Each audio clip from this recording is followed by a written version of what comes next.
Bem-vindos a Orlando. Eu tenho uma boa notícia para vocês. América está de volta. That's the only Portuguese that I know. Welcome to Orlando. I have great news to share with you all. Is that the United States, the world leader, is back.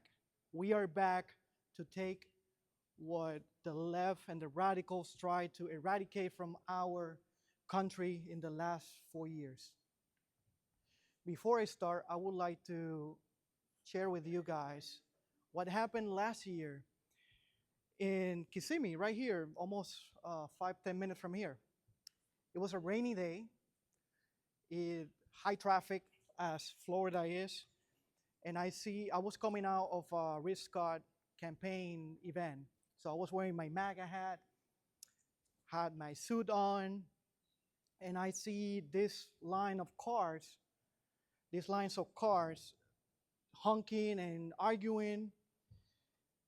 And what I saw was a lady in her mid-40s and her 5-year-old son pushing an old Camry to try to get it to the gas station. So I did what any guy with common sense will do, is basically I parked my car. I told my wife, hey, please take care of this. And I went there to help. So I start pushing the car. This little 5-year-old guy is trying to help me. So we managed to get the car to the gas station. And the lady started crying. And I asked her, at that point, she told me her name. Her name is Jennifer. And at that point, I asked her, Jennifer, what's wrong? And she said, I cannot afford the gas. I was like, don't worry about it. I'm going to take care of the gas. So while I'm putting the gas for her, she says something that I didn't know at that time, but it transformed the way that I did politics for the next 100 days. She said, Louis, I thought that all of the Republicans were racist. I thought that all of you guys were sitting in Washington and you don't care about us. And you're doing this out of your heart. I say, Miss Jennifer, the media has done a great job to convince you that we all are racist, that we all are this unicorn, that we don't care about the community, but that's wrong. So what I was doing in that time, it was trying to get her out of the situation and thinking about something else. She told me that she was an independent, and I asked her, who are you going to vote for in 2024 election? And she said, I don't know yet. Oh, I might have a chance then. So my political side came out, and I started telling her, I was like, why you don't have money to put in to fill up the tank of your car? She said, oh, I work 9 to 5. I have 2 jobs because I cannot support my family. I'm a single mother. And I told her, that's why the Democrats are losing the Latino community. That is exactly why. Why the Democrats lost the Latino vote is very simple. They move away from the family values. They move away from the party of the working class, and they start becoming woke. They start becoming the radicals. They were indoctrinating children in schools during COVID. If you had the guts to speak against the science, you were censored. You were blocked. Basically, you were forgotten because they had the only truth for them. Latinos and Hispanics, and also Brazilians, we come to this country with a few things in mind. We come here to provide for our families, to get a secure job, to get a better life, and also we come here because we don't want handouts. We want the opportunity to thrive, and that's what the Democrats forgot. We come here to thrive.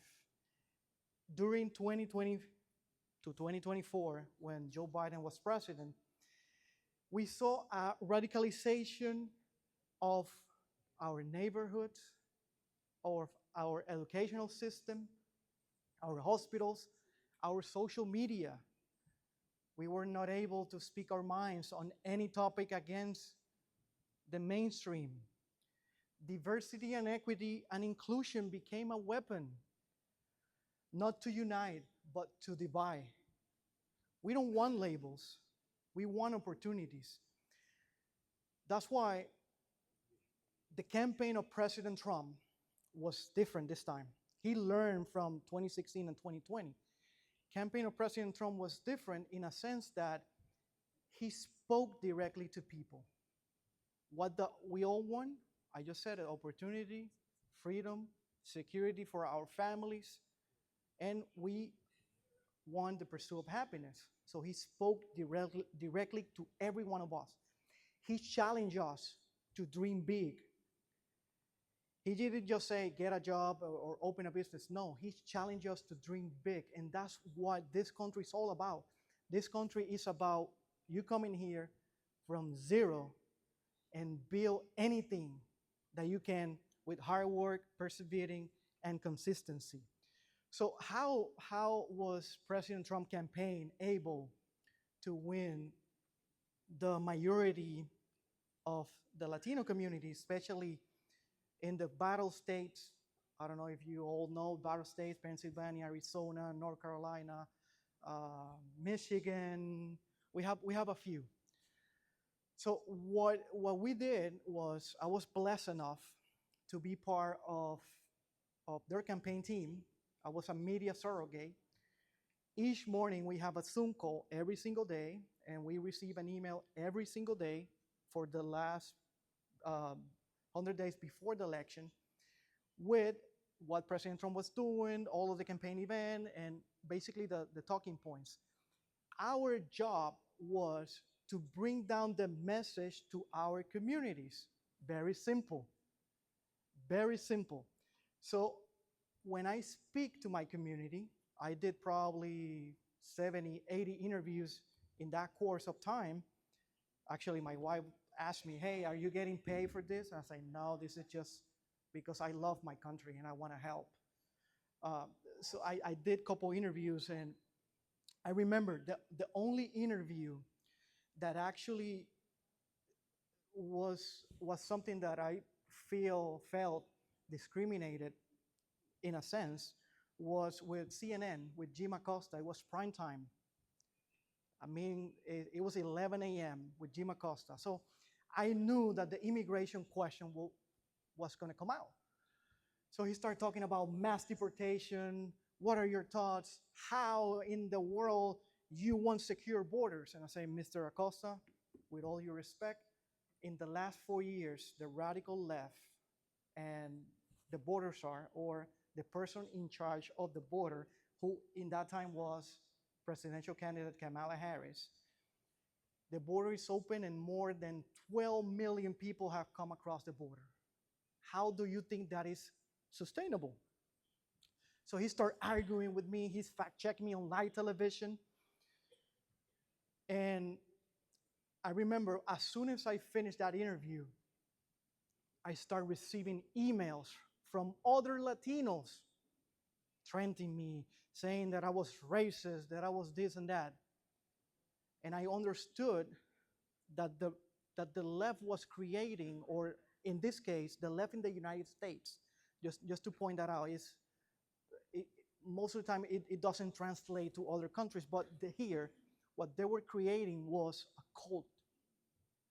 If you were part of that cult, you cannot challenge authority, you cannot think for yourself, you can only say whatever they want you to say.